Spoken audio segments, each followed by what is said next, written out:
Gérer ses finances selon Dieu, donner comme un acte d'adoration. Est-ce que tu connais la parabole du puits? Eh bien, pour te raconter l'histoire, c'est un homme qui est perdu dans un désert et a marché pendant longtemps, longtemps, longtemps. Il est finalement tombé sur une oasis, un endroit où il y a de l'eau, il y a à boire et autres. Et lorsqu'il veut boire, il se rend compte que c'est plutôt un puits qui est là-bas. Et dans le puits, il y a naturellement une cruche. Il se dit, OK, je vais donc boire la cruche. Vraiment, il se précipite donc pour boire la cruche. Mais à côté de la cruche, il y a un truc, un parchemin. Intrigué, il prend le parchemin, il ouvre, et là, il est écrit ceci. Suivez ces instructions très attentivement. Dans cette cruche, il y a juste assez d'eau pour être versée dans le puits, au fond duquel est placé un joint d'étanchéité en cuir. L'eau versée finira par amollir le joint qui laissera passer une quantité illimitée d'eau. PS, lorsque vous aurez fini de boire toute l'eau que vous souhaitez, veuillez remplir la cruche pour le prochain voyageur. Nous avons vu dans les précédentes vidéos que Dieu veut pourvoir à tous nos besoins, et ce n'est pas juste financier. Dans la vidéo d'aujourd'hui, je vais partager avec toi trois réalités qui te permettra qui te donnera le courage de verser ta cruche d'eau pour obtenir une quantité d'eau illimitée pour ta vie entière. C'est parti.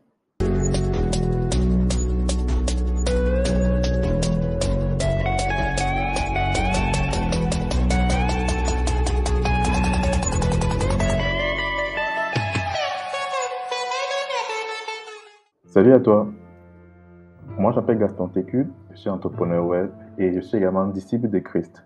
Sur cette chaîne, j'aide les Africains à gagner de l'argent grâce à Internet et cela depuis l'Afrique. Je parle également de ma foi chrétienne, du trait d'union qu'il y a entre Christ et l'argent. Ce n'est pas opposé, mais c'est complémentaire. Alors, si tu es nouveau, je te recommande de t'abonner à cette chaîne et d'activer la cloche de notification pour ne manquer aucune de nos vidéos. J'ai constaté que beaucoup de gens regardent les vidéos sans être abonnés. Alors les gars, abonnez-vous. Et aussi, dans la barre de description, je t'ai mis un guide qui te permet de pouvoir lancer un business sur Internet depuis l'Afrique et qui rapporte. Rassure-toi, c'est 100% gratuit. Tu passes en dessous, tu prends le guide et basta. De plus, dernièrement, on a fait notre premier live et il était assez bien, il était assez pertinent, j'ai beaucoup aimé. On a décidé de continuer la chose. Chaque mois, il y a un live en général. Et le prochain live aura lieu le 6 novembre. Et là, on recevra Ingrid Ngouné, qui est CEO de Diffie, une entreprise qui fait de la diététique et qui maintient en forme. Elle nous raconta comment elle a quitté l'Europe pour venir investir au pays, investir en Afrique et autres.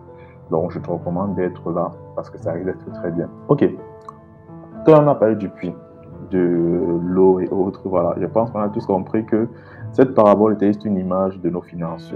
Très souvent, on est dans une situation vraiment désertique, dans une situation vraiment précaire.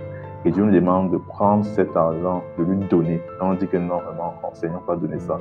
Or, sans savoir que donner cet argent à Dieu va tellement, tellement, tellement nous aider à nous permettre d'obtenir une quantité d'eau illimitée. C'est pour cela qu'on va voir trois réalités, 3 points, 3 éléments qu'il est important de savoir et qui te donnera du courage pour toi aussi prendre ta cruche et verser dans le puits. Le premier élément est ceci. Dieu bénit les gens généreux. On va prendre quelques versets qui l'attestent. Dans Acte 20, on dit ceci. En tout, je vous ai montré qu'il faut travailler ainsi pour soutenir les faibles et se rappeler des paroles du Seigneur Jésus, puisqu'il a lui-même dit, il y a plus de bonheur à donner qu'à recevoir.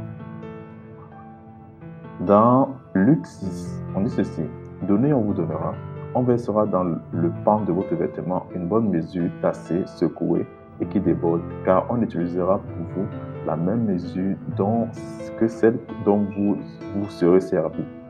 Et enfin, dans Proverbe, on nous dit ceci.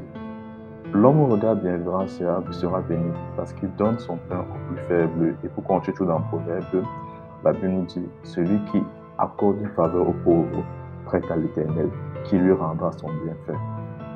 En fait, ton cas de verset qui nous montre que lorsque tu donnes aux autres, Dieu veut te donner en retour. Il te donnera en retour encore plus. Donc c'est un verset qui nous montre que lorsqu'on fait des dons, lorsqu'on aide, lorsqu'on est disposé à être généreux, Dieu nous récompensera.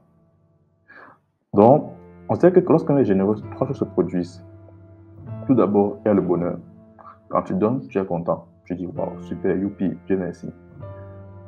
Quand tu donnes, tu te rapproches davantage de la nature de Dieu. Donc, tu deviens plus saint. Donner n'implique pas forcément devenir plus saint.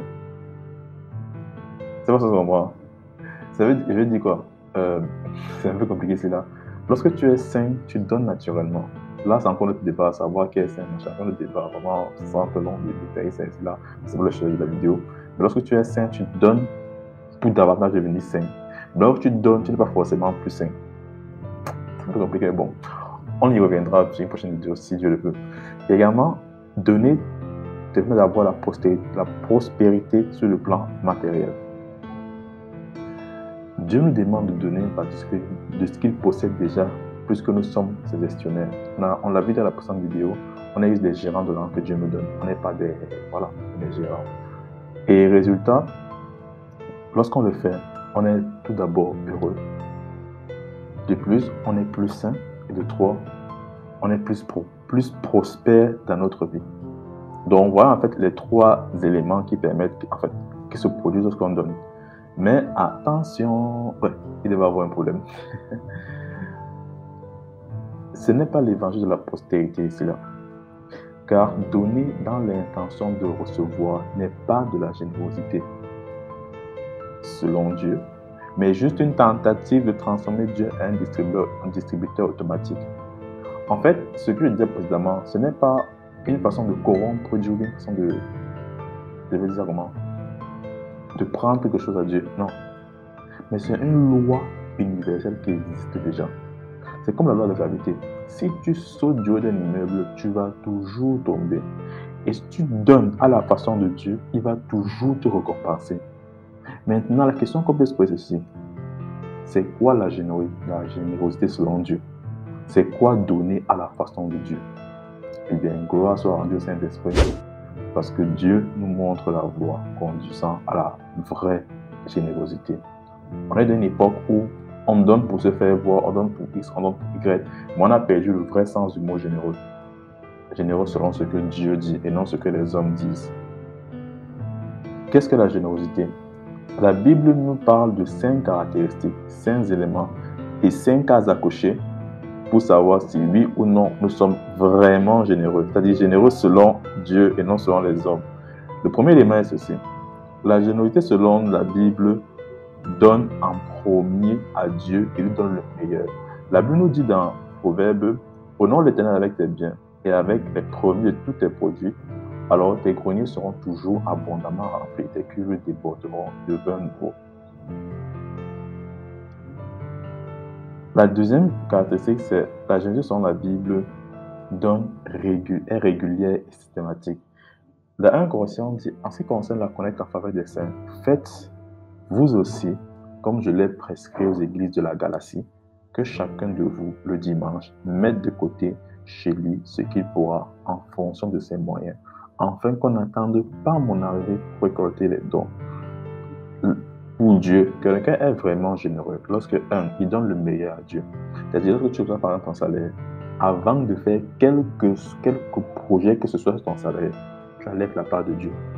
Tu enlèves la part de Dieu. Tu dis, voici ta part, Seigneur, je te mets de côté, voilà. Maintenant, voici le reste. On a même gérer qu'on peut gérer. Et on a vu dernièrement comment planifier, comment gérer son argent et autres. Tu vois? Donc, tu as la part de Dieu, voici le reste. J'ai maintenant comment je peux gérer. Maintenant, le reste là, une partie que tu vas devoir donner aux gens. Tu dois faire de la libéralité avec. Et dans le reste là, tu dois donner régulièrement. Donc, ce n'est pas que tu dois faire une fois tous les 3 mois. Ou bien une fois pour Noël. Ou bien une fois, c'est pas pour la Pâque. Non. Quelque chose qui doit être régulier. Chaque mois, j'ai un budget alloué aux dons. Chaque mois, j'ai un budget alloué aux dons. Chaque mois, j'ai un budget alloué aux dons. Pas forcément les orphelins et autres. Tu peux avoir un budget pour dire que voici le budget aide. Pour aider quelqu'un, pour faire plaisir à quelqu'un, pour mettre un sourire sur le visage de quelqu'un. C'est ça être généreux pour Dieu. Ce n'est pas un truc du genre que voilà, non. c'est un argent que tu as pris depuis le départ, depuis le premier jour de la semaine. Et comme troisième critère, on a également la proportionnalité. La Bible dit que la générosité est proportionnelle à notre revenu. On dit tout dans 1 Corinthiens que chacun de vous, le dimanche, mette de côté en fonction de ses moyens, afin qu'on n'attende pas mon arrivée pour récolter les dons, en fonction de tes moyens. Dieu veut que tu donnes en fonction de tes moyens, parce que l'autre a mis beaucoup, que tu dois aussi mettre beaucoup, non. C'est en fonction de tes moyens. Comme on dit, donner proportionnellement par rapport à ces bénédictions. C'est vraiment très important. Souvent, on voit des gens qui veulent donner, entre guillemets, trop. Je sais pas, ça veut dire donner trop. Et voilà, à la fin, ils se retrouvent déphasés. À la fin, ils se retrouvent vraiment embêtés. Or, ce n'est pas normal. Ce n'est pas du tout normal. Et c'est vraiment ça. Je vais un peu illustrer la chose avec une petite histoire. C'est un jeune pasteur, c'est une histoire vraie. Un jeune pasteur, voilà, il avait à cœur de donner à Dieu et voilà, il donnait sans compte à Dieu. Il donnait jusqu'à même 30% de sa revenu à Dieu. Puisque bon, il avait, bon, il y a certains, bon, pas certains endroits, mais généralement, un pasteur peut travailler. Dans certaines églises, un pasteur peut travailler. Donc, il était pasteur, mais il travaillait également. Donc, il donnait une partie, près de 30% de son argent à Dieu et tout ça. Et avec le temps, il a grandi, et puis il s'est marié même. Et une fois dans le mariage, sa femme lui a dit que mon chéri, vraiment, je t'aime beaucoup, je t'adore, mais réellement, le point ici, tu as fini par nous ruiner. Et effectivement, au bout de quelques mois, il s'est rendu compte qu'il n'arrivait pas à payer ses factures. Il est dans aller voir un conseiller financier qui lui aussi était enfant de Dieu. Il lui a posé le problème et là, il a dit que mon type, je reconnais que tu as entre guillemets le faillant en toi. Mais je pense que niveau donc, tu dois baisser un peu le volume. Parce que, gars, tu peux pas donner jusqu'à 30, 50% de ton revenu. C'est pas possible. Il faut que tu baisses un peu le volume. Dans le sens où lui, par exemple, il ne pouvait pas avoir il ne pouvait pas se permettre ce style de vie. Tu vois? Donc, c'est vraiment ça. Pour dire qu'on donne proportionnellement à ce qu'on gagne. Il peut arriver des fois que Dieu te demande de faire un pas de foi, voilà, mais c'est pas tous les jours. C'est pas tous les jours qu'il demande de faire ça. En général, voici, tu donnes proportionnellement ce que tu gagnes. Moi, de mon côté, j'ai dit, ok, je peux faire une partie, voilà, la dîme c'est 10%, les dons c'est 10%, chaque chose. Donc tu fais un pourcentage de ton argent, que chaque mois tu mets ça de côté pour les dons. Bon, c'est un peu ce que tu peux faire par exemple. Le quatrième point, c'est quoi? La générosité selon Dieu implique le sacrifice.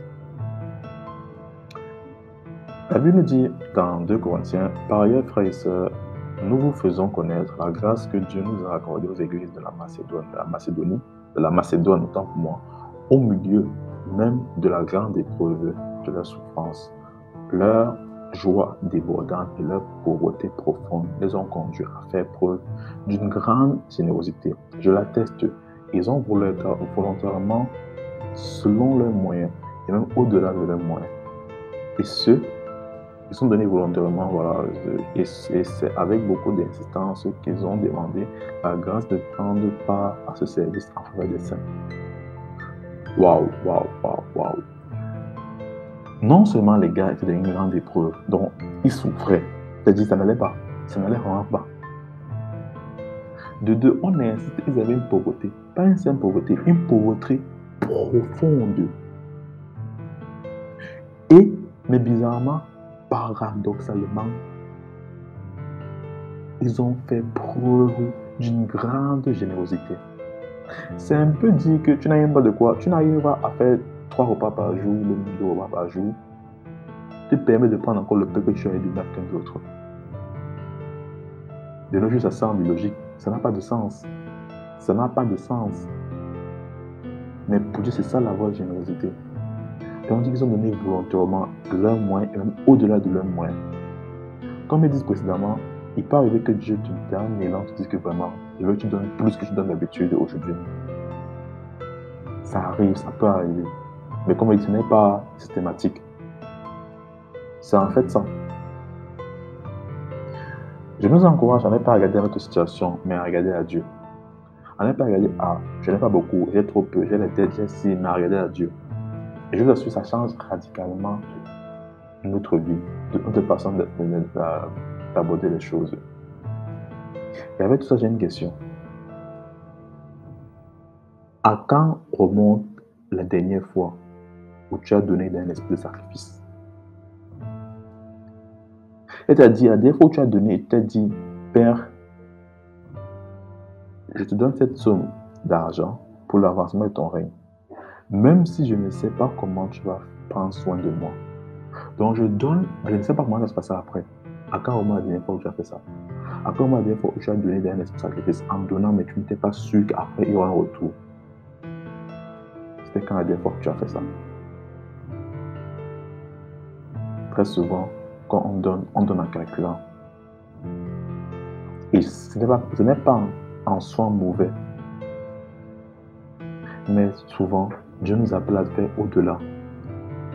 Je pense qu'en tant que croyant, il est important de répondre aux besoins d'un monde sans Dieu.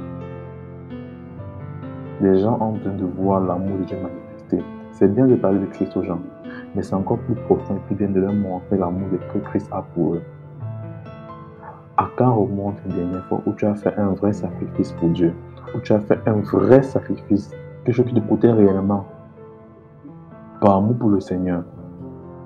Dieu mesure toujours la générosité, non pas à la quantité ou le pourcentage, mais à la profondeur du sacrifice.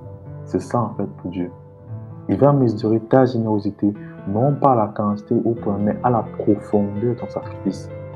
Est-ce que ce que tu fais là te pousse réellement à te sacrifier?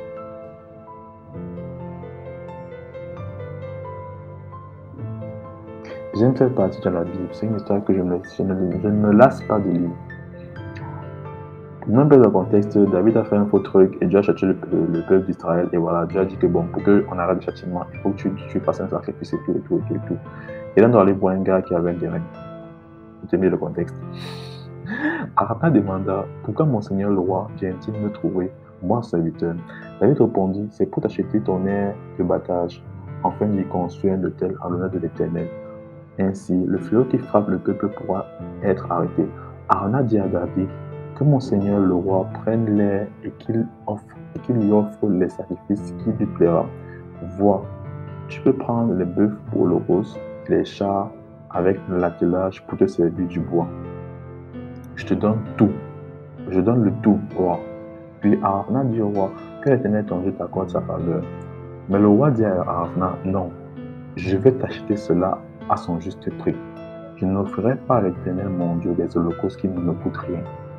Et David acheta l'aide de battage et les bœufs pour 50 pièces d'argent. Waouh, c'est puissant. Il était roi. Il pouvait venir arracher le terrain là, il dit plutôt le camp, je n'ai jamais eu le terrain, ça. Il pourrait le faire. Il est descendu lui-même. Il n'a pas envoyé quelqu'un, il est descendu lui-même demander à un paysan, mon petit pardon, ton terrain. C'est comme si le président vient te demander que, bro, si t'es pêché ton terrain là-bas, donne-moi ton téléphone, ça. Tu dis que, pardon, prends mon téléphone, tu pars avec. Moi, mon plan, mon téléphone, il dit que non. Je vais t'acheter ton téléphone au prix que toi-même tu as acheté. Pour te dire à quel point c'est puissant la phrase. Et il dit ça pourquoi? Parce qu'il refuse d'offrir à l'Éternel son Dieu un sacrifice qui ne le coûte rien. Pour cette histoire, quand j'étais étudiant, j'ai commencé l'entrepreneuriat étant étudiant. Il y a des jours où c'était vraiment dur, vraiment, vraiment dur. Et il y avait des jours où je partais à l'église et c'était un peu plus compliqué. C'est vraiment très puissant. Il avait la capacité d'arracher ça, mais il a dit non, je ne vais pas le faire. Mais il va l'acheter. Parce qu'il n'offrirait pas à son Dieu un sacrifice qui ne lui coûte rien. Quelle est la dernière fois où tu as fait un vrai sacrifice pour Dieu? Je te repose la question. Et pour revenir à mon histoire, quand j'étais à l'université, j'avais des soucis d'argent et autres. Parce que l'argent que j'avais, soit je étais dans le taxi, parce que j'avais demandé j'avais dit à mon père que je prends un taxi, bon, c'était combien? Peut-être je vais te raconter ça. Vraiment, abonnez-vous, que je vous raconte. Et là, en fait, c'est pas, c'est que il y avait des jours où ça n'allait vraiment pas. Que ce soit financièrement, ça n'allait vraiment pas. Donc je viens à l'église, je viens avec quasi rien. Mais à chaque fois, je n'ai pas mis le verset dans la présentation. Donc voilà, si tu connais la référence, tu le mets en commentaire. un passage me venait à l'esprit. Je ne viendrai pas devant le roi les mains vides. J'ai paraphrasé, mais le verset dit en fait, tu ne te présenteras pas devant le roi les mains vides. Et à chaque fois, même si c'est 25, il y a 25, je dois donner quelque chose à Dieu. Je ne supportais pas le fait de venir à l'église, m'asseoir, au moment de laquelle je n'aimais rien. Je ne supportais pas ça. Jusqu'à aujourd'hui, je ne supporte pas ça. Et je m'ai permis de bâtir une habitude que même quand je n'ai entre guillemets rien, je trouve toujours quelque chose à donner à Dieu. Même s'il faut qu'après je marche pour rentrer. Tu vois? Et je t'assure, ça te crée un détachement pas possible avec l'argent. Tu n'es plus, je ne vais pas dire stressé, mais on te voit pas vers la vie avant, sa vie continue, tu vois. Voilà pourquoi j'aime les principes de Dieu. Ça aide vachement, ça aide beaucoup. Bref, on continue avec le dernier principe. La générosité selon Dieu, selon la Bible, est un acte réfléchi, volontaire et d'adoration. J'ai jugé nécessaire d'encourager les frères à se rendre chez vous avant moi pour s'occuper de l'offrande que vous aviez promise. Ainsi, elle sera prête comme une vraie bénédiction et non comme une manifestation de votre soif de posséder. Sachez-le, celui qui sème peu moissonnera peu et celui qui sème abondamment moissonnera abondamment. Que chacun donne comme il a décidé dans son cœur, sans rien ni contrainte, car Dieu aime celui qui donne avec joie. Que vous avez promise. Bon, c'était quelque chose qu'on avait prévu de faire. Ce n'est pas un truc qu'on donne pour recevoir quelque chose. Non, ce n'est pas un truc qu'on donne pour s'enrichir. Donc, ce n'est pas une soif de posséder. Mais c'est une décision qu'on a prise dans notre cœur parce que Dieu aime celui qui donne avec joie. Quand on donne, on n'attache pas la bouche. Dieu aime, il t'aime et il se soucie de toi. Il veut prendre soin de toi. Et sache-le, acquérir de l'argent est une bonne chose. Et il est nécessaire d'en avoir. Il est encore plus nécessaire d'avoir une bonne planification financière et d'inclure dans sa planification un espace pour les dons. Car Dieu bénit les gens généreux. En résumé, la générosité selon la Bible, c'est donner à Dieu et donner le meilleur. Elle est régulière et systématique. Elle est proportionnelle à notre revenu. Elle implique des sacrifices. Et enfin, c'est un acte réfléchi. Ce n'est pas un truc que tu fous ta poche à des minutes, non. C'est un acte réfléchi, volontaire d'adoration. Maintenant qu'on a vu tous les 5 caractéristiques de la générosité, es-tu généreux? Est-ce que tu es quelqu'un de généreux? La générosité commence par un acte de foi. Tout comme l'homme de la parabole, il y a un moment où tu dois faire un choix. À un moment de ta vie, on va te poser face à un choix. Soit tu bois l'eau de la cruche, tu vas tenir quoi? Quelques heures, quelques jours, quelques années peut-être, mais tu finiras par mourir. Soit tu crois ce qui est écrit sur le parchemin et tu vis. Voici la question que Dieu te pose. Est-ce que tu crois au parchemin de la parole de Dieu? Est-ce que c'est la seule autorité qui a sur ta vie?